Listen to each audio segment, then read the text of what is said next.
Siap, laksanakan. Selanjutnya Nyai Tawang. Siapa yang pernah dengar Nyai Tawang? Kepercayaan Jawa kuno menganggap Nyai Tawang itu sebagai hantu penjaga dapur. Wujudnya nenek tua bermuka lebar. Mbak Yulia, Mbak Tini, pernah dengar? Enggak? Pernah? Pernah Oh. Nyai Tawang, bukan Nyai. Oh, kalau di sini bilang Nyai Tawang ya. Nyai Tawang itu katanya jaga biar makanan nggak gosong. Ada aja. Di setiap malam. Nikahan saya dulu pakai itu. Kenapa? Mertua pakai itu. Nikahan saya dulu di rumah mertua. Oh, cara makainya gimana, Mbak?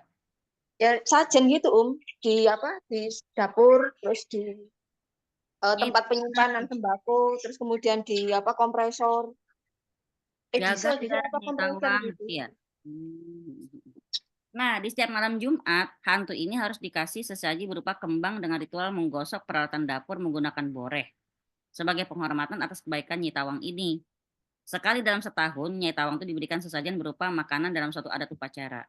Di upacara ini, Nyai Tawang ditampilkan dengan bentuk sebatang tangkai dan batok kelapa yang dilukis seperti wajah manusia, dikasih bedak, lalu boneka ini digoyang-goyang sambil disebut-sebut sebagai Nyai Tawang.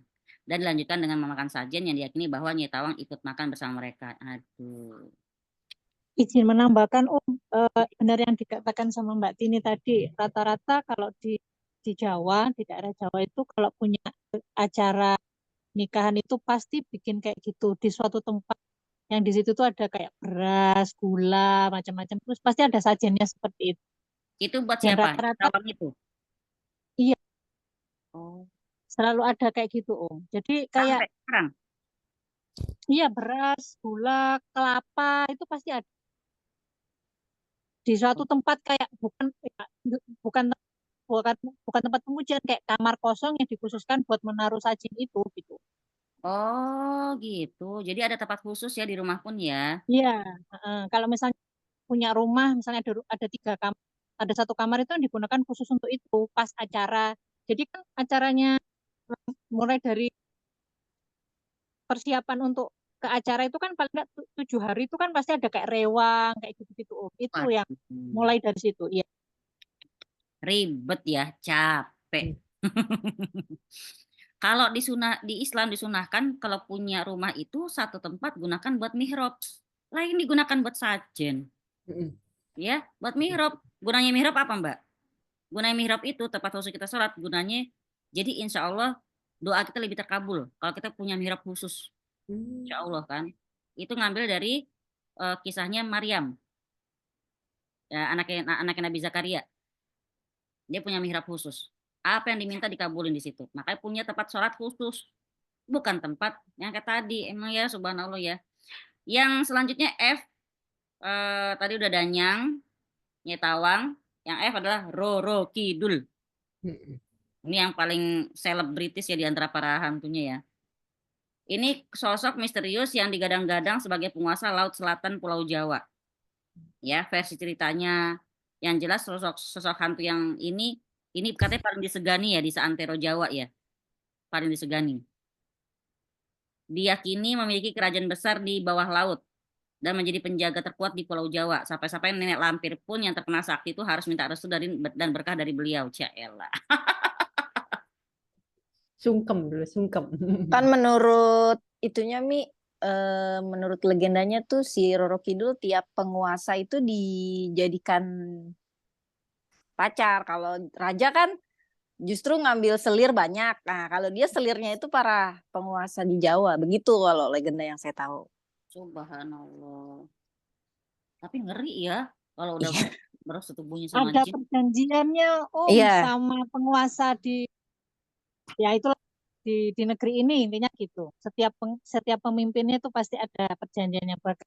Sama raja-raja Jawa kan juga iya, sama yang Ratu Kidul ini, Jadi kayak berarti Pantai Selatan. maaf ya kayak Ustadz Hamengkubuwono mungkin ya walau alam ya.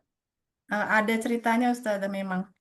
Coba monggo diceritain siapa Enggak, yang maksudnya memang kalau dari sejarah yang khususnya Jogja itu biasanya para sultan itu ngambil dia sebagai kayak mungkin mungkin ratunya ya secara fisik ratu yang lain tuh selirnya Penguasa gitu. sebenarnya lah gitu, Mi. Iya. Bahkan kalau Presiden RI kan ada juga ya Ustazah ya?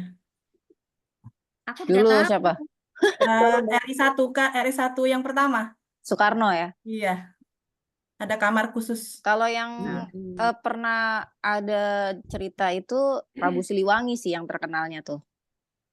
Yang punya hubungan khusus sama Nyi Roro Kidul sampai difilmin. Ya mungkin udah ditambah-tambah ya. Tapi memang dari cerita rakyatnya kayak ada legendanya seperti itu. Ini Anda demen nih kelas ini nih, yang banyak fakta aneh daripada teman-teman. Makasih ya, Jazakillah khair, senang banget. Jadi Roro Kidul ini banyak yang minta restu sama dia. Masyarakat Jawa sampai saat ini masih melestarikan budaya sedekah laut untuk, benar nggak, sedekah laut untuk penghormatan kepada Roro Kidul ya. Biar nelayan dikasih keselamatan katanya, rezeki berlimpah. Apa istilahnya larung ya? Larung ya, larung Ya, berkah. larung. Ya. Terus itu tadi ya, di Karangbolong juga pernah dikasih ruangan khusus yang pernah ditempatkan patung Roro Kidul, diselimutin kain sutra. Di sanalah para nelayan memberikan sesaji. Orang yang terkena imbas perjanjian leluhur nih, kita dengerin ya. Orang yang kena imbas dari perjanjian leluhur dengan jin yang ngaku-ngaku sebagai Roro Kidul, maka anak cucunya akan diintai terus oleh jin laut. Anak cucunya akan terus dalam pemantauan jin laut tersebut. Dia sering mimpi misalnya lagi berada di bawah lautan, mimpi tenggelam tapi nggak bisa napas, mimpi sosok naga emas. Siapa naga emas? Pengawal setianya Roro Kidul.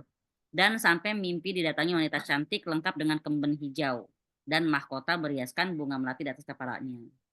Nah, saat-saat tipu daya mereka ditengarai dari waktu duha hingga waktu matahari berada di tengah.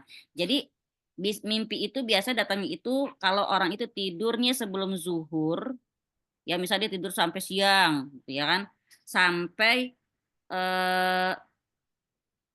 kayak tadi sampai zuhur. Jadi kalau dia tidur pagi ya, tidurnya mungkin dari jam 8 atau jam 9, dia mimpi kayak gitu. Itu untuk para anak-anak anak cucu yang kena efek jin nasab yang ngaku-ngaku jin Roro Kidul tadi. Mungkin kalau ada teman-teman yang ngaku yang mungkin pernah merasa sering mimpi lautan, nah itu perlu diselidikin juga tuh ya. Nah, kemudian selanjutnya selain Roro Kidul ada namanya Kumbala Geni. Kumbala Geni justru ini adalah jin yang sangat disenangi oleh Roro Kidul. Kenapa? Kayak bodyguardnya gitu ya. Kenapa? Karena dia itu ditakutin, dia sebagai jin yang suka nagih janji kepada orang-orang yang mengadakan akad perjanjian dengan Nyi Roro Kidul. Jadi Kumbala Geni ini yang sering datengin anak cucu keturunan dari orang yang mengadakan perjanjian dengan Nyi Roro Kidul untuk dijadikan serikat barunya mereka. Nauzubillah summa nauzubillah. Nauzubillah, ya Allah, ngeri banget dah. Ada lagi namanya Cinunuk. Pernah dengar gak? Baulan udah geleng-geleng kepala. Nggak pernah dengar ini. Gak pernah ya. Sosok jin yang berwujud hewan besar di tengah hutan. Ya wajar nggak pernah dengar ya, karena ini mungkin jin hutan ya. Mereka berkeliaran dan merusak pohon-pohon. Mereka itu kerjanya ngapain? Menghalangi para pencari kayu atau tumbuh-tumbuhan di hutan. Jadi kalau dibilangnya memedi hutan kalau masyarakat kuno. Kemudian selain itu ada kaki among dan nini among. Nah, mungkin pernah dengar nih. Kaki among dan nini among. Ini kalau kata orang Jawa, pelindung anak-anak mereka. Kata orang Jawa. Kakek among dan nini among ini akan terus melindungi dari usia anak-anak sampai orang itu menikah. Kalau orang Jawa kuno hendak bepergian dengan membawa anak-anaknya, mereka akan memanggil kaki among atau nini among untuk melindunginya. Nah, sebagai penghormatan untuk jasa-jasa mereka, masyarakat Jawa kuno bikin tradisi among-among di tahun pertama kelahiran si anak sebagai sesajen untuk dua hantu tadi. Ada istilah among-among gitu ya? Kita taunya tindak siten doang ya? Ada kalau among-among. Oh, among-among tuh umur berapa anaknya dibikin among-among? Apa ya? Sebelum batita itu loh. Oh, oke. Itu ngapain kegiatannya? Acara among-among itu? Detailnya saya kurang paham, Us. Oh, tapi yang jelas memang itu acara dipersembahkan sebagai sesajen untuk dua hantu tadi kalau kata mereka. Tanda terima kasih sama Nini Among Makaki Among itu tadi. Lalu selanjutnya Ki Jalu Rowowelang. Ini sosoknya seperti siluman ular berkepala manusia. Ini jin yang mengklaim dirinya berkuasa di wilayah jembatan Gondolayu di sebelah timur Tugu Yogyakarta. Nah loh. Pernah dengar nggak tuh? Menurut kisah yang beredar, ketika jembatan ini dibangun oleh kolonial Belanda, Ki Jalu Rowowelang meminta tumbal sepasang kekasih yang baru nikah. Maka pada tanggal 5 November 1871, sekitar pukul 12 siang, ada kedua pengantin yang konon namanya adalah Ratmi dan Ngatino dikubur hidup-hidup di dasar pondasi jembatan tersebut. Ih, gila. Perjanjian dengan siluman terlaknat ini dimaksudkan agar jembatan ini kokoh dan orang-orang yang melihat melintasinya diberikan keselamatan. Tapi nggak ada perjanjian setan yang abadi. Siluman ini akan terus-menerus meminta tumbal setiap 100 sampai 300 tahun sekali. Nggak ada minta sekali terus selanjutnya selamat sampai akhir zaman, nggak ada. Setan itu bahasa kita tuh ngelunjak gitu loh. Songong, ngelunjak, barbar gitu ya. Nauzubillah, nauzubillah, kasihan banget itu si pengantin itu ya. Lalu yang selanjutnya Ki Juru Taman. Ini sosoknya raksasa besar. Kulitnya merah dan bersisik. Kulit merah, bersisik, bertaring, matanya menyala kayak api. Ini adanya di kota Yogyakarta. Dia Khusus itu, di sana ya. iya, dia karena ditugaskan Panembahan Senopati untuk menjaga kota Jogja dari amukan Gunung Merapi waktu kalau meletus, katanya begitu. Ki Juru Taman ini akan melemparkan abu-abu vulkanik menggiring awan panas dan lahar untuk menjauh dari arah selatan, di mana Kerajaan Mataram dulu berdiri. Jadi ngejaga Kerajaan Mataram. Nah, raksasa ini dikenal atau dipercaya tinggal di mulut kawah yang dikenal dengan nama Gegerboyo. Benar nggak Mbak Tini? Namanya Gegerboyo. Pernah dengar? Enggak juga ya. Pokoknya di Kerajaan Mataram lah. Nah, tapi kuasa Allah itu lebih dari segalanya. Di tahun 2006, Gegerboyo runtuh karena letusan Gunung Merapi. Nah, itu untuk pertama kalinya sejak masa Mataram, letusan Gunung Merapi menuju ke arah selatan. Dan mungkin takut apa namanya kalau terus-terusan Mataram selamat, nggak pernah ke arah selatan, mungkin orang akan semakin kuat ya kepercayaannya pada si Gegerboyo ini. Tapi saat itu di tahun 2006, akhirnya letusan Gunung Merapi menuju ke arah selatan dan melibas kawasan sekitar Bebeng Bebeng. Saya nggak tahu bacanya, ntar dilirik nama Mbak ini lagi saya ini. Mbak Yulia, bantu aku Mbak Yulia. Insya Allah siap, Itu kawasan sekitaran apa Mbak? Paragraf pertama halaman 75. Baca. Melibas kawasan sekitaran dari Gunung Merapi loh. Blebang. Bebeng. Bebeng Ustazah. Bebeng, oke. Makasih Mbak Ulan. Kemudian di tahun 2010 letusan hampir menutup seluruh wilayah Jogja. Peristiwa itu menghancurkan suatu dusun yang dipercaya tak akan pernah kena amukan Merapi tuh. Orang kalau udah jumawa ya, sombong ya. Dusun Kinahrejo. Nah, sekaligus menelan juru kuncinya yang namanya fenomenal Mbah Marijan. Wah, ini terkenal ini memang ya. Tahun 2010 Mbah Marijan. Ternyata ini toh. Oh, subhanallah. Jadi tahu saya nih. Selanjutnya yang L, kuntilanak. Ini adalah sosok hantu yang sangat fenomenal, populer namanya sampai saat ini. Diyakini sebagai jin yang berwujud sosok wanita dengan jubah putih dan rambut panjang yang terurai hingga ke tanah. Masyarakat Jawa kuno meyakini bahwa kuntilanak sering mengganggu bayi yang baru lahir. Enggak dikasih sajian layaknya hantu-hantu lainnya enggak, tapi para dukun bayi menyuruh ibu menggunakan peniti dan bawa gunting untuk perlindungan dari gangguan kuntilanak ini. Tapi saya pertama kali saya ngerukyah itu saya diglendotin 3 hari di sebelah kiri gitu ya Mbak ya. Mungkin kita nggak ngelihat dengan mata ini enggak, tapi kebayang gitu loh ya, pakai jubah putih tapi rambutnya nggak panjang, rambutnya segini ngebob tapi kayak ijuk gitu loh. Jadi dia kayak anduk yang saya sampirin di sini gitu loh, lemes gini kepalanya di sini. Itu saya nggak bisa ngangkat tangan kiri, rasanya tuh kayak apa, kayak berat gitu. Saya nggak tahu apakah ini memang penampakannya memang seperti itu, tapi saya nggak tahu. Yang jelas kebayang di kepala saya tuh kayak gitu.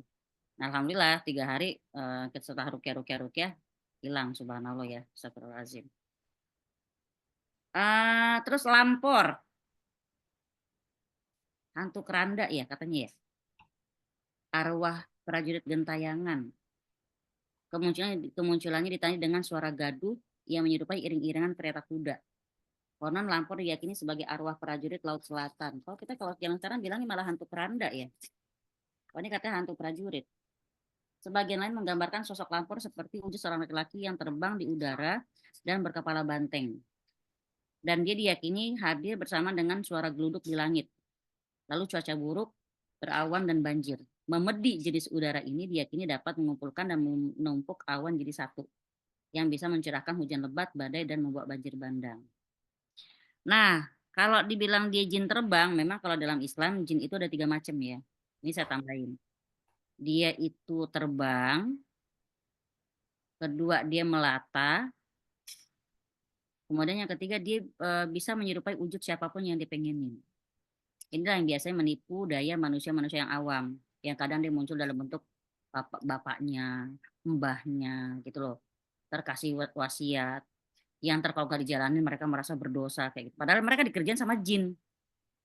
Orang meninggal tuh nggak mungkin muncul lagi dalam kondisi ngomong banyak gitu loh, ngasih wasiat pula. Nauzubillah min dzalik ya. Kemudian yang selanjutnya hantu blorong. Bentuknya kayak apa teman-teman? Pasti udah tahu. Jangan kebayang Susana. Bentuknya ular raksasa dengan tubuh bagian atas berbentuk perempuan yang cantik dengan kemben hijau. Blorong sering didatangi oleh orang-orang dalam rangka mencari pesugihan dengan persiapkan tumbal nyawa utuhnya. Bener nggak? Bener. Orang yang pesugihan pasti ketemunya kayak begini. Iwak oling, iwak oling, iwak. Iwak oling adalah ikan yang tinggal di Danau Menjar, distrik Kalialang, Legok, Banyumas. Ikan ini diyakini memiliki panjang 20 kaki. Warga sekitar meyakini bahwa ikan ini telah dirasuki roh jahat yang berkuasa di danau. Oleh karenanya banyak warga yang memberikan sajen untuk iwak oling ini agar tidak mencelakakan mereka saat di danau. Ini kalau teman-teman nggak tahu wajar ya, karena ini kan senusantara. Ya ini berarti di Banyumas. Lalu ada yang namanya Banaspati. Kalau Banaspati biasanya banyak yang tahu ya. Masyarakat Jawa Tengah udah nggak asing sama istilah Banaspati. Siapa yang Jawa Tengah? Mbak Ulan, Mbak Tini, Mbak Heni. Gresik Mbak aja ada, Hah? Gresik ada, Oh, Gresik juga ada ya? Barusan lihat, Oh, subhanallah. Nggak mau nggak Mbak Ruri, nggak apa-apa. Barusan lihat di mana? Depan rumah atapnya terbang gitu, api. Gila. Siang-siang begini. Enggak, malam, setengah 10, jam 9, setengah 10-an. Itu biasa ya Mbak ya? Itu biasa kalau udah kalau kelihatan Banaspati itu apa yang terjadi sama si penghuni rumah? Katanya si apes, kalau sampai jatuh di atap rumahnya, di rumah yang timpa itu. Allahu Akbar. Makanya kita benar-benar harus jaga diri pakai perlindungan ya teman-teman ya. Semoga Itu gimana Om Sai kalau kayak gitu tuh Om Sai? Kan itu kan kayak Mbak Yulia ini kan lihat kan gitu kan. Terus habis itu kan ada lagi pemahaman bahwa nanti kalau begini nanti begini gitu kan. Padahal padahal kan kalau yang di Istaja itu kan lihat burung ini nggak jadi pergi itu yang tatoyur itu kan dulu kan ada kan kayaknya. kalau Nah kalau Banaspati ini kan apalagi kalau Banaspati udah jelas serangan, Mbak. Banaspati itu sudah jelas sebagai serangan. Gitu ya. terus kita Entah tujuannya percaya apa gitu, yang jelas. ntar dia apes, entah dia apa. Tunggu, bukan masalah apesnya. Pokoknya yang jelas kalau udah suatu rumah kena serangan Banaspati, sesuatu yang mudarat kemungkinan akan terjadi, kan begitu. Ini kayak kita misalnya hujan gede banget, kemungkinan akan banjir. Itu mah ada sebab akibat. Ini kita bukan meyakini kayak burung tadi ya. Nah, kemudian kalau di daerah saya ada daerah yang memang sering banget ada Banaspati jam 3 jam 2 jam 3 itu suka ada. Nah, kita tuh melakukan kalau anak-anak santri ini kalau ngeliat Banaspati mereka sorakin. Nanti Banaspati biasa balik lagi gitu loh. Gitu nggak Mbak Yulia? Hilang itu, tepat di atas rumah, Jadi datangnya itu dari depan rumah, terus ketahuan 3 orang, saya, suami, sama tamu itu hilang di atas rumah. Hilang di atas rumah. Oh, ketahuan ya. Jadi dia tahu kalau Iya. jadi ibu ya. Mbak enggak Iya, enggak sama suami kan, ya. sama suami kan ditunjuk Oh, Banaspatinya itu. bagus, alhamdulillah, bagus, alhamdulillah. Itu kayak memang suatu udah perbuatannya nyata Mbak Hen. Jadi nggak kita bukan masukin lagi ke tapayur. Permainan orang-orang dengan ilmu-ilmu setan itu lah. Emang sengaja itu dibuat berarti ya? Pernah masuk ke kamar orang tua, Ustazah? Kenapa? Pernah masuk ke kamar orang tua. Innalillahi wa inna ilaihi raji'un. Ya semoga Allah menjaga kita semua ya teman-teman ya. Pokoknya kalau yang ada yang mengalami baru-baru ini japri ya. Pokoknya kita ajarin cara membentengi diri dengan ruqyah. Pokoknya jangan pernah nggak ngaji deh, tiap hari itu gunanya ngaji, beneran deh. Ya. Di Jawa Tengah pasti nggak asing dengan istilah Banaspati. Hantu ini dikenal dengan wujud manusia api. Tubuhnya merah menyala, posisi jengking, berambut api. Selain menyerupai manusia, dia juga diyakini sering berwujud bola api. Bener ya? Dia akan terbang rendah di malam hari untuk cari mangsa manusia dan dihisap. Oh, dia ngisap darah sebenarnya ya. Tapi yang paling populer adalah jenis Banaspati geni. Tapi ada pula Banaspati jenis lain, misalnya Banaspati tanah dan Banaspati banyu. Nah, ini kita nggak ngerti nih. Kalau Banaspati tanah, dia itu ngincer korban yang kakinya nggak menapak tanah secara langsung.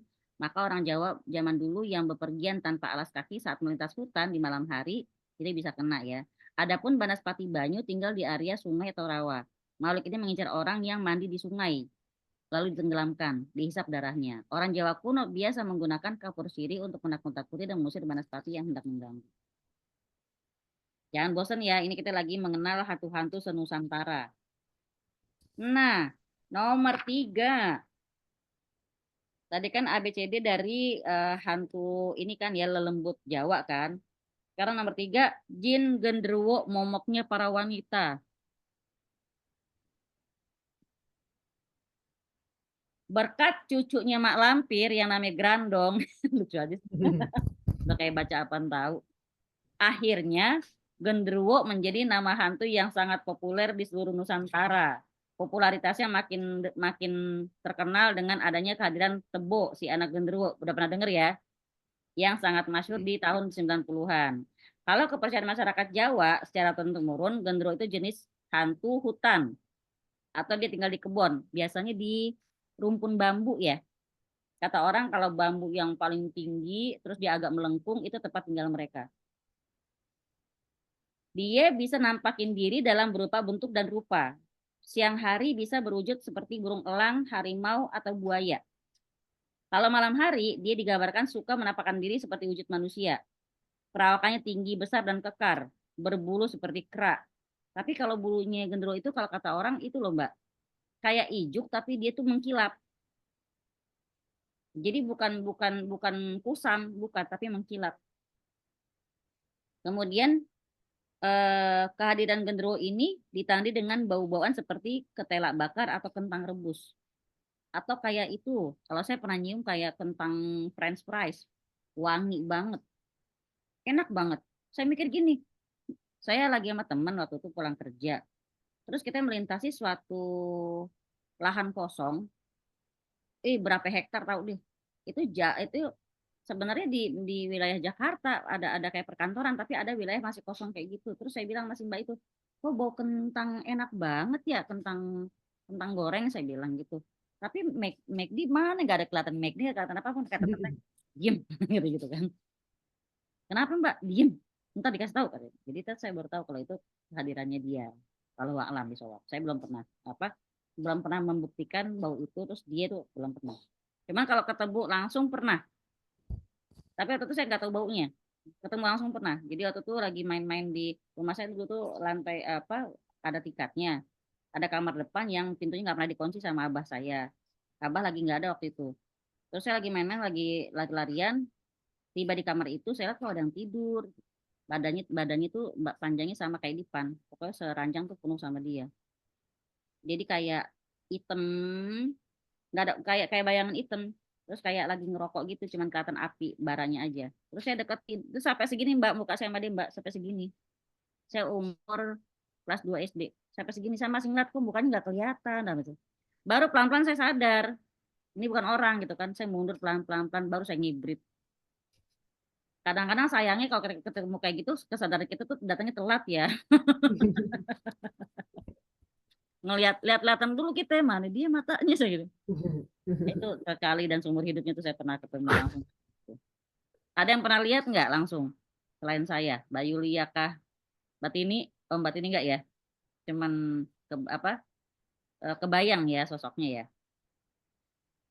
Nah dia itu sering usil, juga suka minamin barang-barang dari tempatnya, suka ngetok pintu rumah malam-malam, lemparin atap dengan batu. niup lampu, memadamkan listrik, nyolek-nyolek penghuni rumah, dan bahkan menggoyang-goyang tempat tidur saat penghuni rumah sedang terlelap. Gendro sering diminta tolong oleh manusia untuk pesugihan, menjaga kebun dari maling, dan sampai minta petunjuk togel. Nomor togel. Sebenarnya gendro itu bukan nama hantu yang baru. Di Jawa tuh sudah sangat populer ya. Karena dia menjadi momok para wanita yang sering ditinggal pergi suaminya. Benar nggak, Mbak? Nah, ntar saya kasih cerita tuh. Seorang istri yang jadi cem-cemannya gendruwo. Nauzubillah min dzalik. Ya, ada cerita nih di kalangan masyarakat tentang seorang wanita yang ditinggal pergi suaminya dinas keluar kota. Ketika suami sudah pergi, tiba-tiba sosok sangat mirip suaminya dengan parfum dan bau tubuh yang sama kembali pulang. Gendro yang menyamar biasanya akan mencari-cari alasan agar mangsa wanitanya percaya dan terhipnotis. Jadi dia pakai gendam juga kalau gendro ini.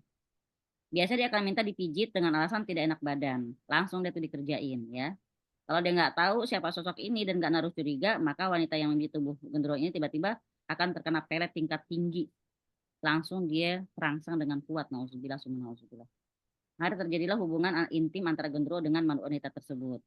Makanya kenapa perempuan banyak doa, banyak zikir. Ya, kita itu paling gampang kena hipnotis. Karena apa? Kita punya perasaan tuh lebih dominan. Kadang segalak-galaknya perempuan, dia nggak teganya masih ada. Benar nggak teman-teman?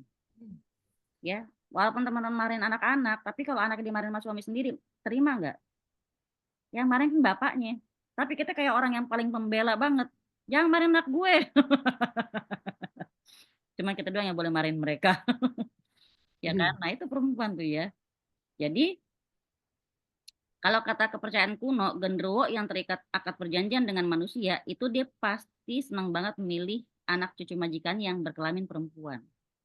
Jadi kalau ada istilah jinasab ini sejenis gendruwo, dia pasti akan yang diturun itu anak cucu yang perempuan-perempuan semua. Makanya saya suka lihat nih ya, saya temui dalam proses ruqyah, kadang jinasab itu ngincernya laki-laki semua.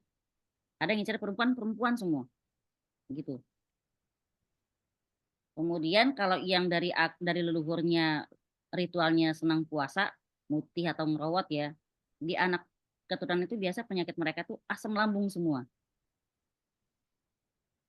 Kalau leluhurnya nyarinya untuk kebalan atau kewibawaan, ya itu yang saya temui di anak keturunan itu penyakitnya syaraf semua, ya syaraf, yang biasanya nanti jadi stroke lalu kemudian meninggalnya koma dulu lah apa nauzubillah summa nauzubillah. Itu biasa seperti itu. Bukan berarti yang stroke karena itu gitu ya, tapi yang saya lihat biasanya gejala di anak cucu seperti itu. Nauzubillah. Jadi, nah ini juga teman-teman juga camkan baik-baik ya. Gendro itu kalau ngerjain perempuan enggak harus dia itu datang dalam wujud manusia terus menggauli, enggak. Perempuan lagi ada suaminya pun dia bisa menggauli. Caranya gimana? Dia masuk ke dalam rahim si perempuan. Yang saya kasih tahu ya.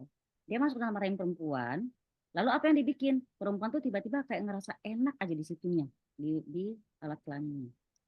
Sampai dia puas, nauzubillah min dzalik. Itu lagi digaulin. Ya, jadi hati-hati banget ya. Perempuan toharoh yang bersih. Kemudian sering jaga wudhu. Jangan kencing sembarangan, jangan buang bekas darah haid sembarangan.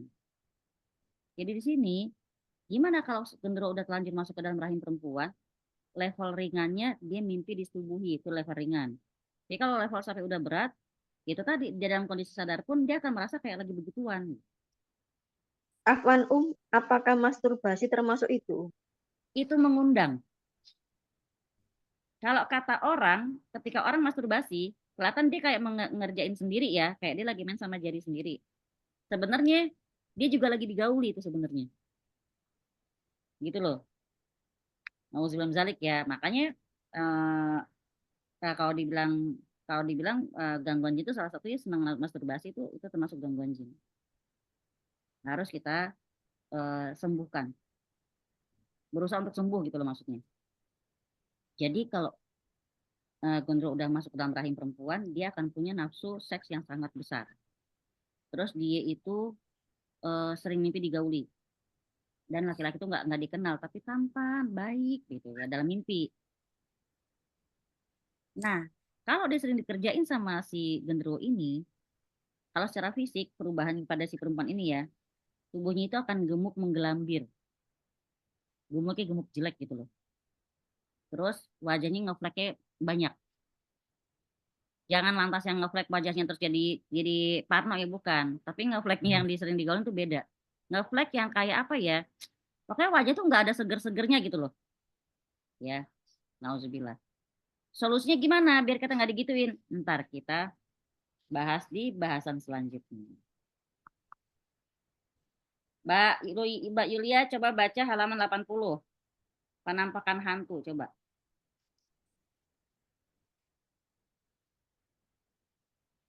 Mbak Yulia, penampakan hantu Al-Qadi Abu Ya'la bin Husain bin Farok berkata, Bentar. Oke. Penampakan hantu. Para setan tidak mempunyai kemampuan untuk merubah wujud mereka sendiri dan menyerupai bentuk yang lain. Tetapi mereka hanya diajarkan oleh Allah Ta'ala beberapa kalimat atau mantra serta jurus yang jika mereka amalkan dan mereka ucapkan, maka Allah Ta'ala akan mengubah wujudnya ke bentuk yang lain. Maka bisa dikatakan bahwasannya setan itu mampu untuk menyamar dan menciptakan ilusi yang bermakna dia mampu melakukannya oleh sebab mantra yang jika ia mengucapkannya atau mempraktekannya, maka Allah Ta'ala akan mengubah wujud aslinya ke bentuk yang lain sebagaimana yang sering terjadi. Sedangkan jika mereka sendiri yang ingin mengubah wujudnya, maka hal itu merupakan sesuatu yang mustahil. Karena proses perubahan wujud dari satu bentuk ke bentuk yang lain bisa terjadi setelah ia menghancurkan dirinya dan mencerai-beraikan anggota tubuhnya, dan jika wujudnya hancur, maka ia akan mati. Oke, saya jelasin dulu sedikit ya. Kisah nyata nih teman-teman. Jadi apa yang bikin mereka gampang menampakkan diri dalam satu wujud tertentu, itu pikiran kita sendiri. Teman-teman camkan baik-baik ya.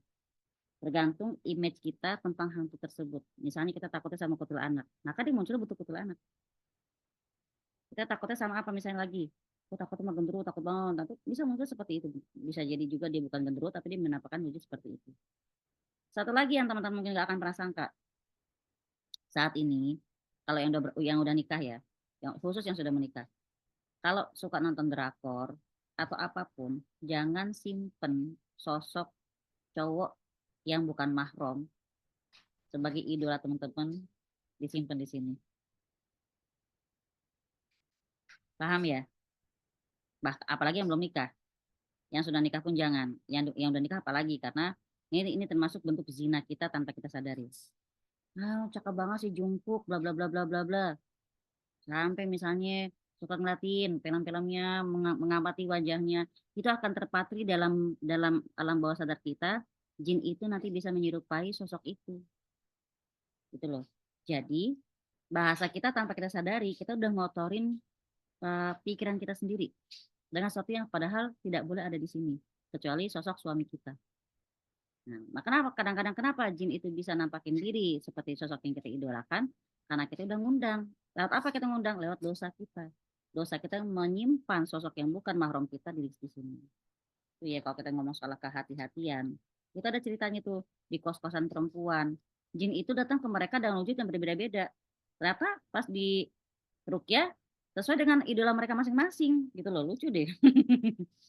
Jadi ada yang jin itu menampakkan diri seperti A.A. Gim, ada. Sampai artis Korea gitu loh, nauzubillah kan. Jadi teman-teman perempuan, hati-hati dengan pikiran kita sendiri, hati-hati dengan perasaan kita sendiri ya.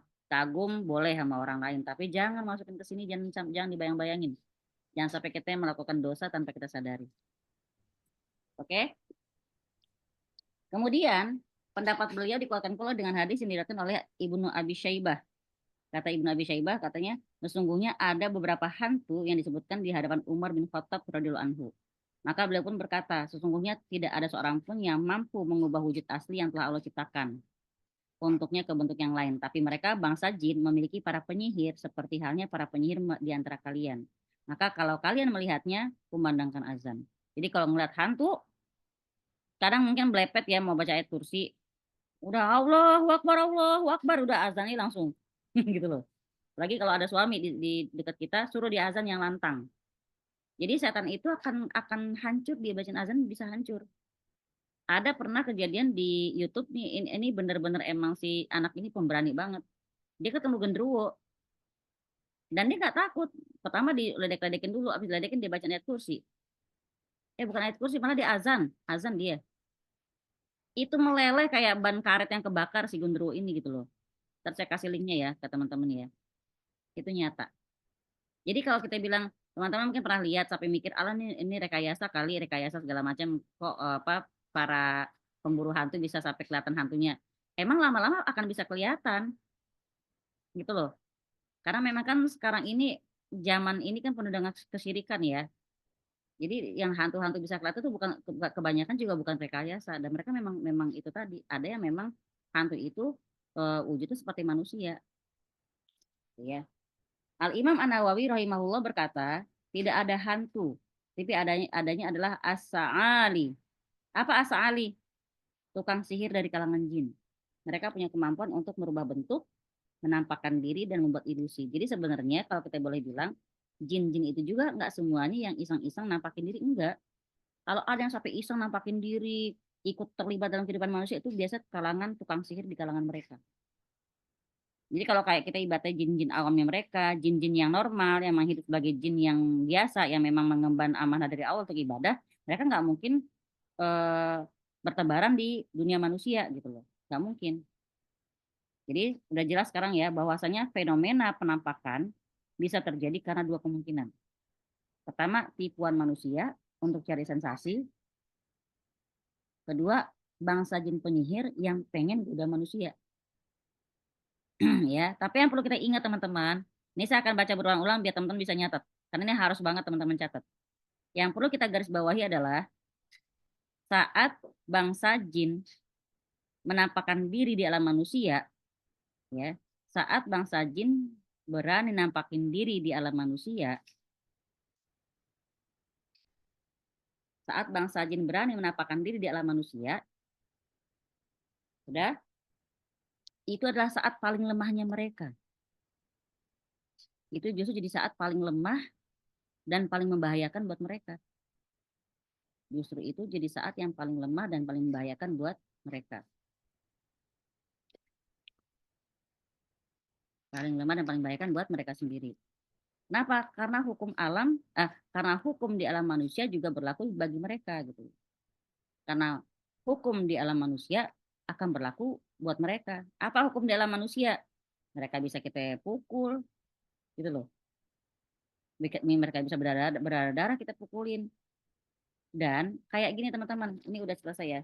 Karena hukum di alam manusia akan berlaku juga buat mereka. Selesai. Jadi kalau sampai teman-teman ngeliat penampakan, biasanya nggak pernah lebih dari sedetik, bener nggak? Udah, set, set. Kenapa? Lebih aja dari 3 detik mereka yang hancur. Sebenarnya begitu. Jadi kalau kita lihat, baca yang tenang. Satu. Kedua, kalau ngelihat, kalau kata para sahabat Nabi SAW, ambil barang, lempar. Sambil ngucapin Bismillah Allahu Akbar, hancur mereka. Gitu ya. Ambil barang apapun, walaupun nggak berat. Ketemunya kotak tisu, lempar. Tapi bacain dulu, auzubillahi minasyaitonir rajim, tiup ke barang itu. Allahu Akbar gituin. Itu biasa mereka akan hancur. Auzubillah. Jadi kayak ikan nyasar ke alam manusia, gimana sih ikan nyasar ke darat? Kan nggak bisa nafas. Nah itu juga mereka, kalau berani mereka nampakin diri ke alam manusia, itu sebenarnya berbahaya buat mereka. Ya. Sekarang yang kelima, topik paling huhui. Nomor 5, pernikahan bangsa jin dan manusia. Pernah dengar nggak Mbak? Ada orang nikah sama jin? Ada ya, kayak kalau nggak salah dulu saya pernah lihat juga deh di koran apa di medsos ya. Terang-terangan ya dia. Benar-benar memang menggelar resepsi juga, tapi mempelainya nggak kelihatan. Telah banyak kasus pernikahan antara bangsa jin dan manusia. Dalil bahwasanya jin bisa menikahi dan mengawin manusia adalah firman Allah Ta'ala di surat Ar-Rahman ayat 56. Ar-Rahman ayat 56. Kayak legenda jadul yang raja nikah sama sesi.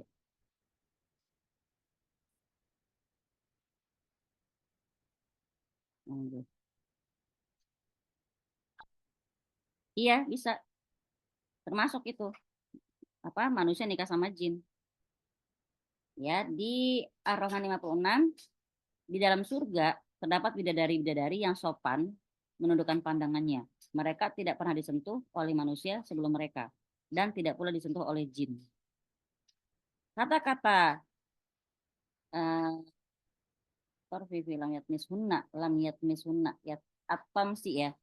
bermakna pecahnya keperawanan saat pertama kali digauli. Jadi di ayat tersebut mengisyaratkan bahwasanya para bidadari itu sangat terjaga kesuciannya, nggak seperti bangsa manusia yang sekarang walaupun dia masih perawan tapi masih bisa terjamah gitu loh maksudnya. Bidadari itu jangankan tergauli, kesentuh aja enggak, bahkan oleh bangsa jin. Kadang kita mungkin nggak kesentuh sama manusia, perawan masih nih, kata kita terjaga, tapi kita nggak tahu kalau kita tiap malam disentuh sama bangsa jin. Alhamdulillah kan. Nah, itu tadi cara gimana biar nggak disentuh. Makanya jaga wudhu, tapi juga jaga hatinya. Makanya kenapa kita bilang memaafkan itu penting banget. Itu jadi benteng kita dari interaksinya para jin gitu loh teman-teman. Orang yang sholat, ngaji, segala macam, tapi hatinya nyimpen borok, nyimpen busuk, nyimpen marah, itu bisa digaulin walaupun dia sering tahajud. Ini banyak kisah nyatanya. Makanya kalau kita pengen aman dari sentuhan-sentuhan mereka, jadi orang yang pemaaf. Subhanallah ya. Kan Allah bilang, Allah suka sama hamba yang pemaaf. Ternyata keuntungannya buat kita, bukan buat siapapun. Orang yang gampang banget kena jadi mainannya jin dan setan, orang yang benar-benar selalu terbawa sama perasaannya sendiri. Curiga, seuzon, dinikmatin, dipikirin segala macam kayak gitu dan Oke. Jadi kalau kata Ibnu Katsir dalam tafsirnya, ketika ada ayat ini, Ar-Rahman ayat 56 ya, kata Ibnu Katsir, apakah seorang muslim dari bangsa jin akan masuk surga? Maka dia menjawab iya. Dan bahkan mereka bisa menikah. Bangsa jin punya kaum wanita seperti halnya manusia juga punya kaum wanita.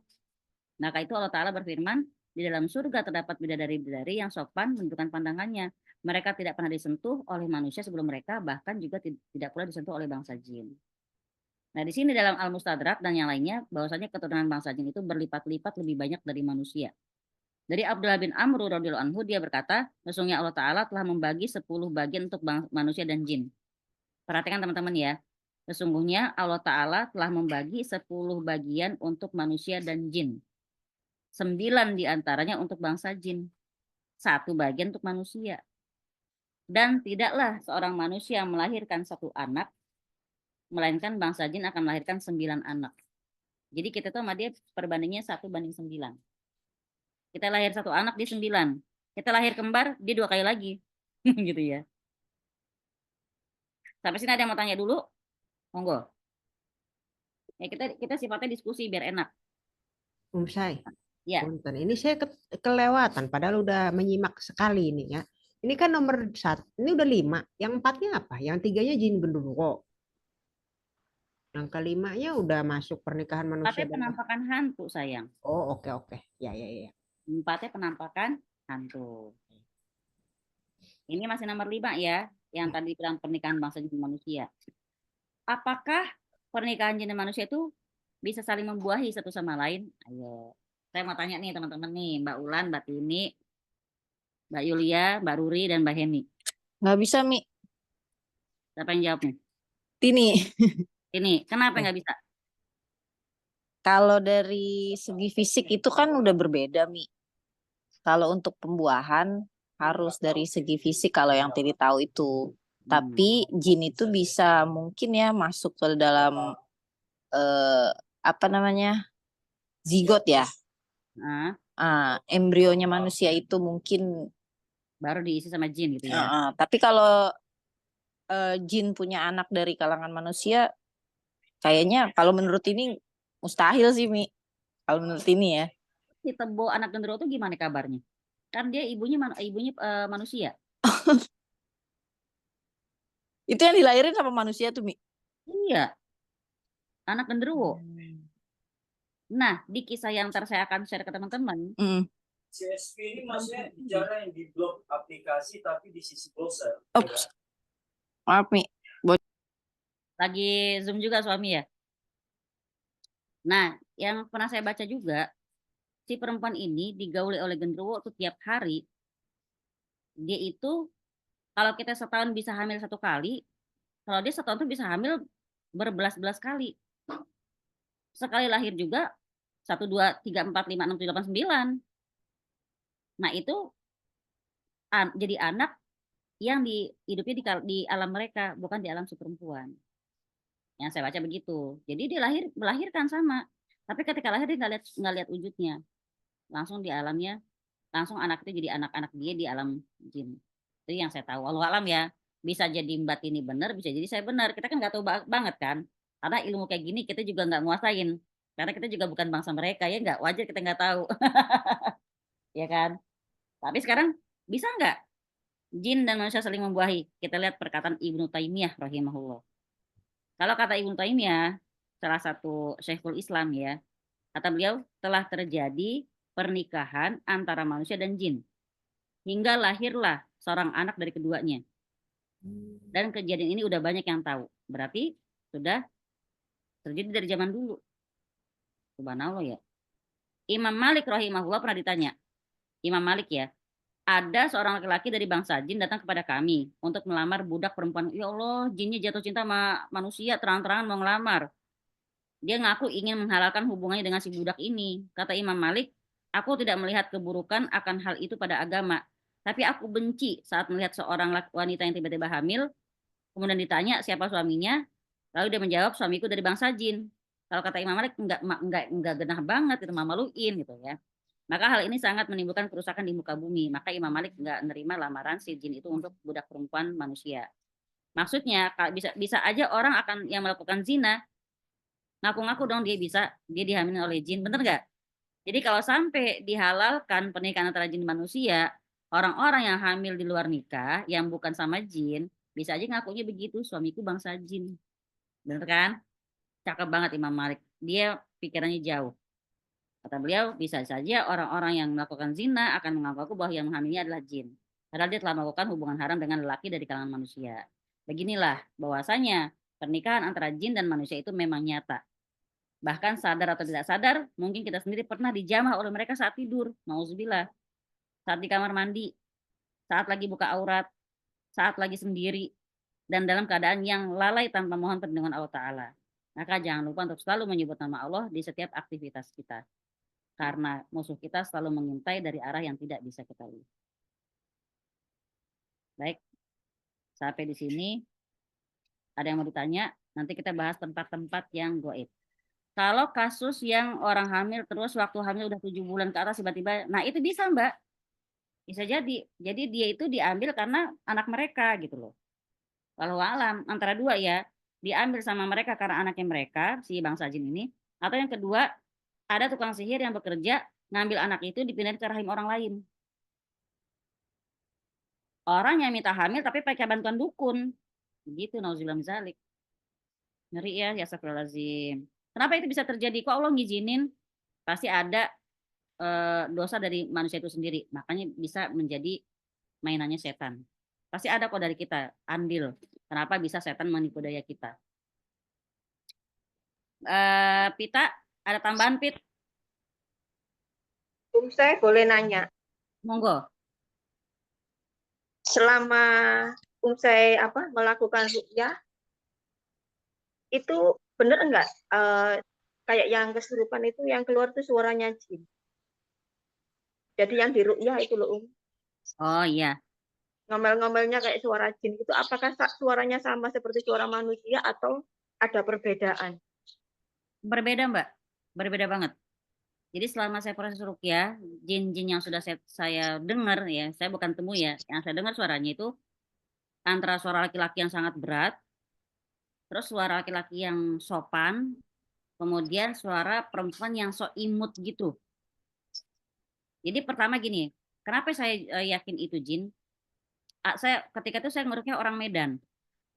Orangnya ada di grup kita, tapi saya nggak usah itu ya, nggak usah saya sebut namanya. Pokoknya ini teman PRM kita udah lama banget, alhamdulillah. Saya ngeruqyah dia orang Medan. Tapi ketika dia kesurupan, dia pakai bahasa Sunda halus. Yang dia sendiri nggak pernah pergi keluar Medan gitu orang ini, nggak tahu bahasa lain selain bahasa Medan. Tapi yang ketika dia nggih monggo. Ketika dia kesurupan, dia ngomong pakai bahasa Sunda halus. Berarti kan bukan rekayasa kan? Dia bahkan ngaku-ngaku namanya Syekh Maulana apalah kayak gitu. Nauzubillah. Satu, kedua, ketika saya ngerukyah seseorang yang kemudian jadi sahabat saya lah ya, itu perempuan tapi keluar suara tuh kayak cowok yang berat bariton gitu, wah kayak gitu.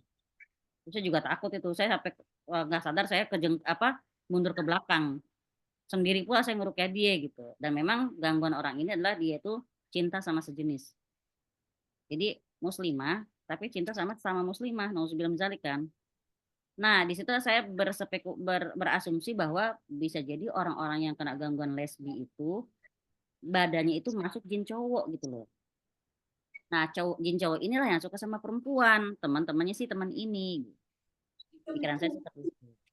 Jadi kalau kata Mbak Yulia, pernah nggak saya ngedengar berinteraksi dengan jin-jin yang keluar lewat suara lewat pasien saya? Sering. Ya, bahkan sampai ada yang bilang, ada yang lucu gini, Mbak. Udah semua kita pegang, kayak kalau kuntilanak tuh kayak sok imut gitu, dia gayanya sok kekanak-kanakan, sok manja. Pokoknya dipegang ubun-ubunnya nih, ini kan kalau kata perukiahnya di sini banyak banget itu kan dipegang, dia ngomong gini, ih jangan pegang, ih nggak sopan. Padahal orangnya bukan orangnya sok imut, orangnya itu kalem tegas, tapi giliran pas dirukyah tuh dia nggak sopan. Kayak gitu dah, pokoknya kita jadi ketawa lah ya. Jadi kadang-kadang pengalaman-pengalaman rukyah itu ada yang kadang-kadang menegangkan, ada kadang-kadang menyeramkan, ada yang kadang-kadang bikin kita ketawa ngakak. Jadi gitu. Mbak Ila emang belum pernah ya ketika ngurukyah ngeliat orang reaksi itu belum pernah? Kalau untuk melihat belum pernah, Cuma minggu lalu, entah itu apa perasaan saya sendiri atau gimana. Kan saya waktu itu lagi itu baca Quran. Ya Iya. pagi-pagi gini, tiba-tiba tenggorokan itu rasanya kok kayak ketusuk gitu loh, Oh, subhanallah. Terus? Terus kok suara-suara tambah lama, tambah berat. Terus ingat yang usah buang itu, sambil baca Ruqyah Mandiri, terus usah buang itu, di ujung ayat itu kok suaranya tuh kayak berat gitu loh, terus kayak apa ya? Mungkin kena pita suara mungkin kalau persepsi Iya. saya kayak gitu, Kayak bukan suara kita gitu ya? Iya. Ya cuma ya saya sendiri, Kok paling kena pita suara saya gitu, Nggak apa-apa, Pak. Kalau lagi kayak gitu langsung tarik, usap, buang. Iya, Ya. mau muntah itu, Oh, bagus. Berarti ada yang mau keluar, Mbak, itu, Mbak. Kalau kena gini, kan saya suka dengar orang kalau suka bilang, kenapa sih gue dipaksa muntah?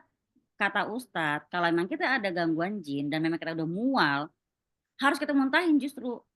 Bisa keluar emang lewat muntah gitu. Nah, kalau ketemu perukiah yang bilang muntahin Bu, muntahin, batukin, emang harus dikeluarin. Jadi bukan kita dipaksa batuk, bukan dipaksa buat muntah, tapi memang itu hanya bisa keluar sambil kita kita berusaha muntahin. Insya Allah seperti itu. Nah, bagus, alhamdulillah pertanyaannya Mbak Yulia ya, jadi tambah wawasan ya.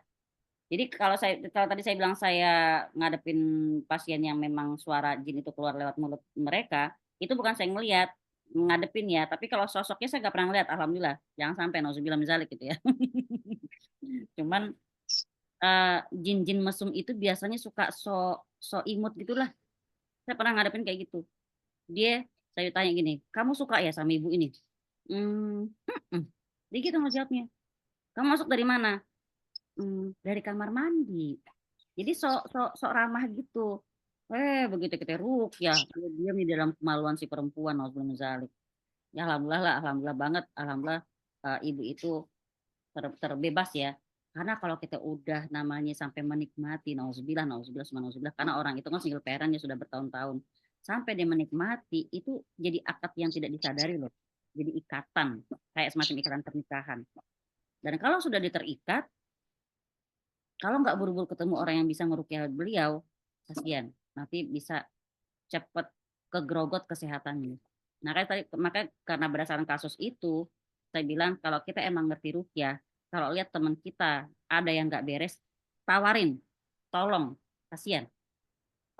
Ya, karena memang kan kadang-kadang ada orang bilang takutnya nggak boleh minta dirukyah, takutnya apa segala. Kalau kita lihat yang ada yang nggak beres sama orang yang kita kenal, tanganin, bantuin dia. Itu ya teman-teman di sini, insya Allah kan saya yakin udah pada bisa ya ruqyah mandiri, alhamdulillah. Pokoknya jangan takut, kita sama Allah, Allah nolong kita gitu aja. Ada yang mau bertanya lagi? Usai, Nggak kalau ada? udah ya ada Usai. Kalau Ya. udah di ruqyah itu, misalnya ya kayak yang tadi kasusnya saya cerita tadi ya, yang ibu itu kan ya, itu kan diganggu sebegitunya kan. Nah itu kan udah terbebas tuh kan. Apakah ada kemungkinan masuk lagi tuh si yang Ada. Kalau dia nggak ada hijrah. Makanya kan diagram kesembuhan itu peranan paling besar tazkiyatun nafs, perbaikan jiwa kita, perbaikan hati kita.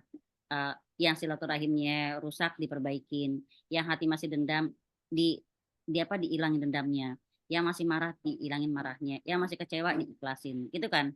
Itu tazkiyatun nafs memegang peranan paling besar.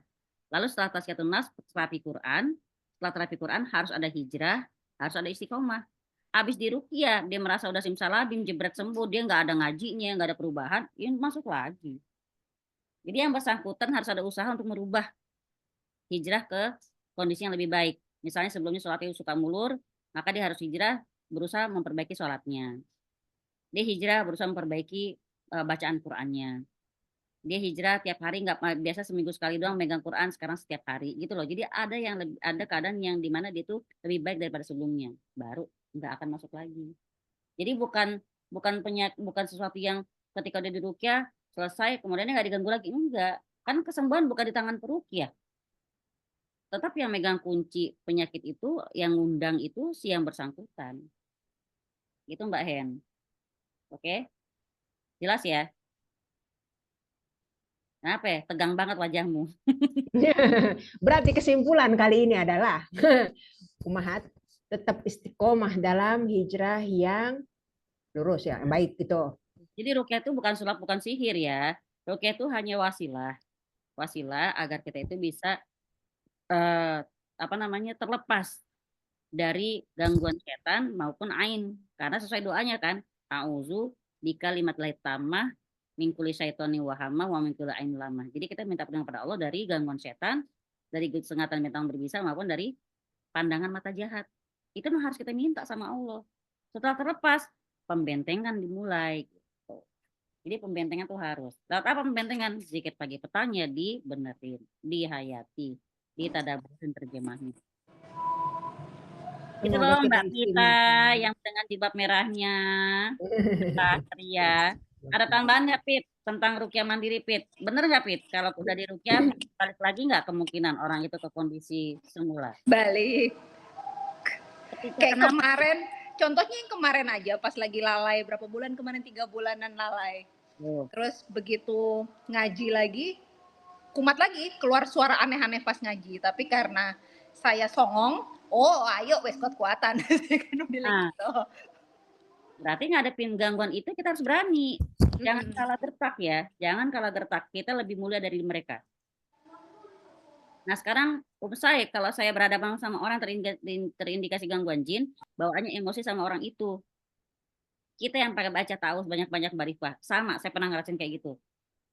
Ya, saya ngadepin apa benci aja bawaannya. Nah tapi orang tuh sambil saya nasihatin. Saya ruqyahin juga. Dia ruqyah, saya jadi ruqyah diri saya sendiri. Setiap mau ketemu dia, saya pasti baca ta'awudz dulu. Jadi banyak-banyak baca doa perlindungan dari Pak. Kalau misalnya merasa masih kalah aja, melipir dulu, jauhin orang itu dulu. Kuatin bentengnya dulu, nanti baru bisa ketemu lagi sama orang kayak gitu. Kalau kita memang sampai kepancing terus, berarti kita juga ada kelemahan. Apa kelemahan kita? Mungkin kita juga itu tadi di emosi sendiri. Di emosi itu kita masih kelemahan kita. Asal tahu aja emosi kita itu jadi bahan bakarnya mereka. Jadi yang paling harus kita hindari kalau kita udah kena ruqyah adalah jangan gampang marah. Kita harus susah buat marah, tapi harus gampang untuk memaafkan. Tingkat dewa itu Ustazah, level tertinggi advance. Tapi niatnya buat apa? Gue pengen sehat. Ya, betul. Kan tadi katanya kalau ada yang beda kita ajakin ruqyah. Tapi kalau yang bersangkutan nggak mau diruqyah, nggak bisa. Coba ruqyah sembunyi juga boleh.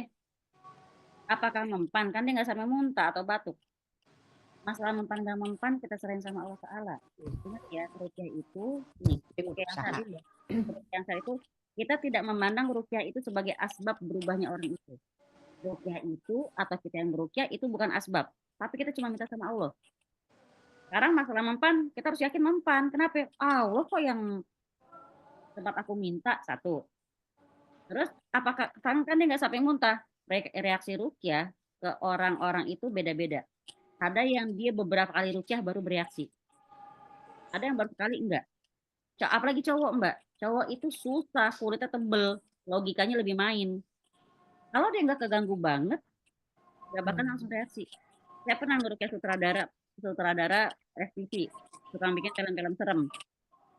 Udah berapa bulan sering ketemu beliau, ngeruqyah di rumahnya gitu ya. Istrinya kan bikin kajian ruqyah. Dia mah santai aja. Tapi pada suatu hari dia ngalamin sebelah tangannya nggak bisa dipakai.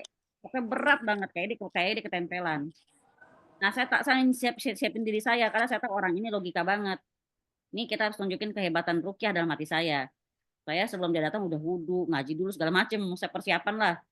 Begitu datang dia, baru kita ngobrol, saya kasih air minum yang udah saya ruqyah, belum saya papain. Saja, kok saya mual ya? Kok makin gak enak ya? Kayak gitu. Lama-lama dia muntah-muntah. Gitu, Bu, Ibu. Jadi, kita ngadepin orang itu tidak semua langsung reaksi. Ya, ada yang reaksinya lama, tergantung ketebalan dosa dia. Ada yang memang. Nah, jadi kita harus jangan putus asa. Ruqyahin terus. Dari makanan, dari air minumnya, dari air mandinya. Gitu. Jangan sampai nggak pede. Nih jin usia udah ratusan tahun, bukan coba ruqyah masih amatir. Jangan. Itu kalah mental ya kan. Kata jinnya gini, dia kagak pede gitu. Diledekin mah jinnya itu mah. Atau coba Bu Mima klaksonin dulu, tin gitu ya kayak tadi. Ya nggak boleh, Bu, kalau gitu. Jangan kalah sama teman aneh yang mualaf ada, bukan Pita ya. Kalau Pita mah Masya Allah dia ngaji udah banyak, udah rajin dia. Ada teman saya mualaf ngaji masih belepotan. Ayat kursi masih salah. Dia cuma bisa ayat kursi sama kul, tapi udah berani dia ngeruqyah sono sini. Ada dulu, ya. Nah, apa namanya? Dia aja pede, berarti yang dipunya apa? Yakin sama Allah.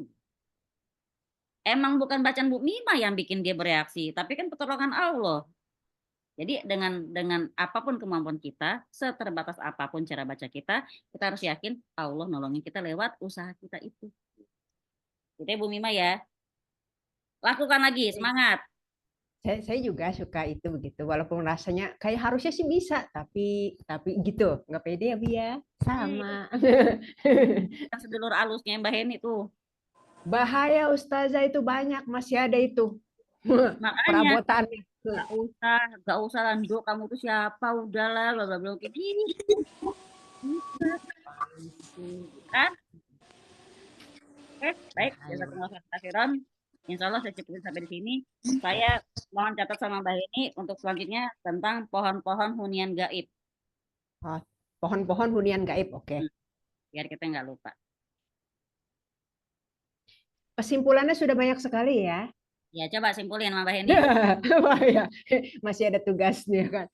Untuk ibu-ibu, mbak-mbak, soleha semuanya, kita harus membuka diri, maafkan yang salah-salah itu ya kan, menjadi pemaaf. Terus kita tetap istiqomah, jaga wudhu itu kan, zikirnya pagi petang, berdoa, jangan lupa. Semoga kita semua selamat ya.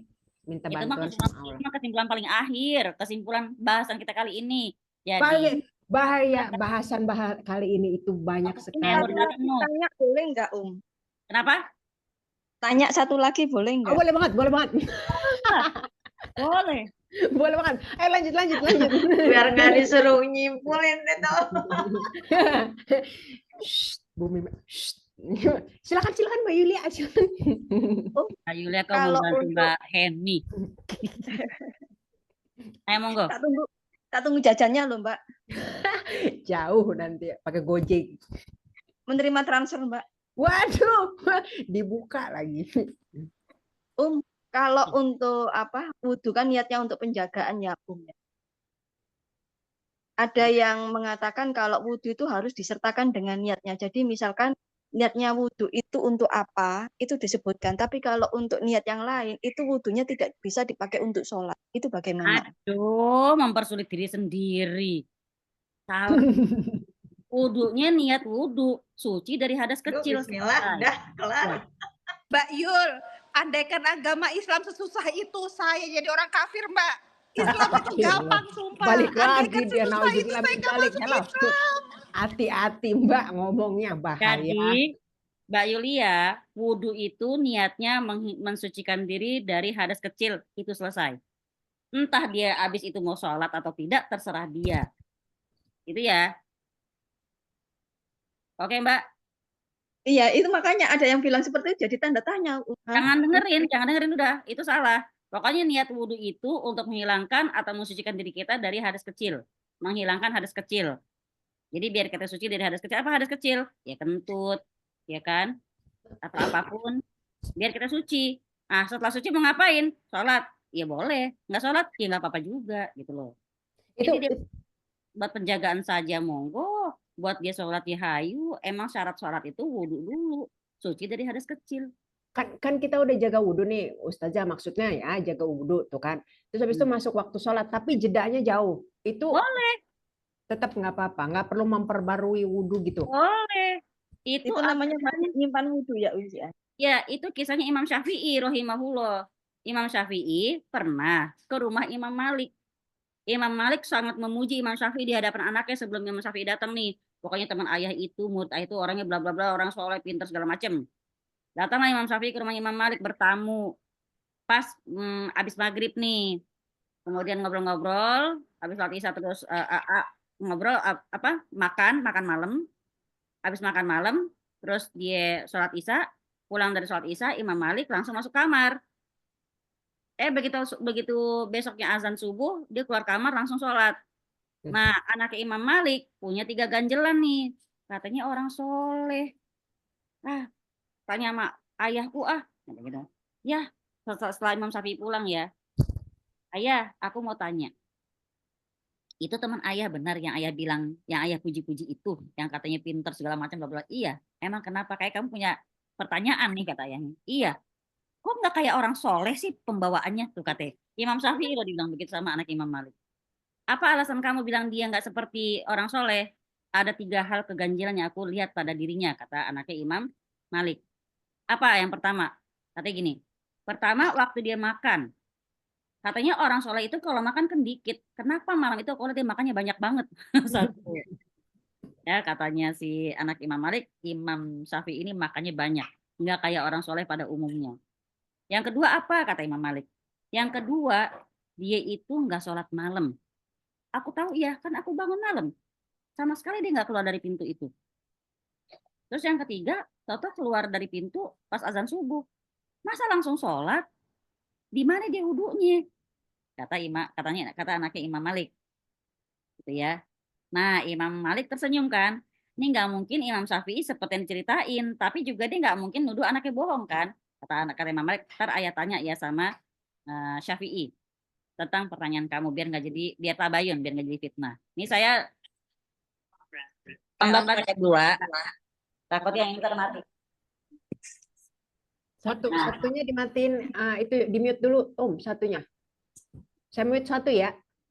Oke. Nah, nggak feedback kalau begini udah oke. Nah, kemudian Imam Syafi'i pas ketemu sama Imam Malik ditanya tuh perkataan anaknya. Ini udah berapa bulan nih baru ketemu. Imam Syafi'i senyum. Kata Imam Malik, bener nggak tuh kata anakku? Kamu makan banyak, kedua kamu nggak sholat malam, ketiga kamu keluar dari kamar langsung sholat subuh. Kan kamar mandi nggak ada di dalam situ. Ya. Dilihat kamu nggak wudhu sama anakku. Kata Imam Syafi'i begini, alhamdulillah ditanya gitu ya. Pertama, waktu makan di rumah Anda, sebenarnya aku juga nggak lapar-lapar banget, tapi aku lagi kurang sehat. Karena aku kurang sehat, yang aku tahu pernah ada perkataan ulama bahwa makan di rumah orang yang dermawan itu jadi obat. Maka waktu itu aku makan banyak niatnya bukan karena lapar, tapi niatnya buat berobat. Sampai teman kita sini yang baik, tolong dong undang kita makan dong, tolong. Sehat semua nanti ya. Insya Allah. Jadi kalau teman-teman sedang makan dan teman-teman tahu nih temenin orangnya baik banget, makan yang banyak di rumah dia, nggak apa-apa. Bilang aku berobat ya, bukan lapar sih bukan gitu ya. Kedua, dia bilang dia katanya nggak sholat malam dan bangun subuh nggak pakai wudhu lagi. Nah dia jelasin. Jadi waktu aku masuk kamar, pas aku mau rebah, mau tidur, tiba-tiba di kepalaku ada ilham tentang masalah fikih kata dia. Maka aku nggak jadi tidur, aku bangun lagi. Aku nulislah, belajar. Malam itu aku nulis-nulis. Sampai saking asiknya nulis, sampai nggak sadar azan subuh. Coba. Ketika azan subuh berkumandang, selesailah 70 masalah fikih yang aku tulis. 70 loh ya. Dia nggak bisa tidur selesai masalah fikih. Kita nggak bisa tidur selesai 70 episode drama. Beda level. Jadi kata Imam Syafi'i, karena memang dia nggak tidur, dia keluar langsung sholat dong. Kan dia nggak batal. Jadi aku sholat subuh dengan wudhu sholat isya. Tadi kan Mbak Heni nanya, boleh tuh saja, jedanya panjang. Lah itu Imam Syafi'i dari sholat isya ke sholat subuh. Karena memang dia yakin dia nggak batal. Ini jadi jawaban yang bagus sekaligus hikmah kisah buat teman-teman semua. Pertama, kalau punya teman baik, traktir makan yang banyak, jangan malu-malu. Kedua, Bungkus boleh. kalau nggak bisa tidur, misalnya nggak diisi dengan tahajud, boleh, tapi belajar ilmu agama, baca-baca, boleh. Ketiga, kalau emang nggak batal wudhunya, bisa dipakai untuk sholat selanjutnya. Terjawab ya Mbak Yulia ya, alhamdulillah. Sudah, Oke. Jangan sampai Mbak Puspita jadi kafir lagi, dia kesian tuh. Ya Allah ya. Semoga istiqomah semua ya sampai akhir hayat nanti insya Allah. Sabit qulubana ala dinika ya Allah, amin ya rabbal alamin. Next saya serahkan ke Mbak Heni nih. Lobet nih punya saudara. Terima kasih. Ini semua pelajaran hari ini adalah tentang sedulur alus atau leluhur yang menurut terkhusus untuk di Jawa gitu ya, yang mana saya orang Jawa sendiri banyak nggak kenal dan juga nggak mau kenal ya, nggak usah kenalan sama mereka. Kita harus berani melawan mereka karena kalau sampai mereka yang datang ke sini itu berarti mereka nyasar ya kan, langsung azanin aja kabur harusnya begitu. Tapi saya ngerti sekarang Mbak Hen, kenapa dibilang Pulau Jawa padat penghuninya. Ya itu kan uyel-uyelan sama mereka kan. Belum yang pakai singgasana, belum yang pakai itu ya kan, bahaya, pusing. Menjadi orang Jawa sendiri saya jadi bingung, ya Allah di mana lagi. Dah, mari kita tutup majelis kali ini. Semoga bertemu lagi insya Allah 2 minggu lagi ya saya. Amin. Semoga disehatkan, dilancarkan. Insya Allah. Kalau ada yang mau mengundang makan, terlebih itu orang baik, kita boleh bawa rantang. Boleh ke rumah saya yuk makan, boleh, ada warung kan. Nah, sekaligus bawa rantang ya kan untuk obat saya di rumah gitu, bahaya. Mbak Heni kok bawa rantang ya, sakit siapa aja, ada yang sakit di rumah juga jadi bawa banyak. Itu sampai se-RW itu nanti bisa, aduh bahaya itu ya kan. Ayo kita tutup sekarang, istighfarnya 3 kali apa 7 kali Ustazah nih kalau begini modelnya. Untuk Mbak Heni 11 kali. Kita tutup dengan istighfar 3 kali dan doa kafaratul majlis. Astagfirullahaladzim, astagfirullahaladzim, astagfirullahaladzim. Alhamdulillahirabbil alamin, subhanaka allahumma wa bihamdika asyhadu alla ilaha illa anta astaghfiruka wa atubu ilaik. Assalamualaikum warahmatullahi wabarakatuh. Jazakumullah khairan katsiran. Waalaikumsalam warahmatullahi wabarakatuh. Jazakumullahu khairan semuanya. Mari saya tutup ya. Assalamualaikum. Waalaikumsalam.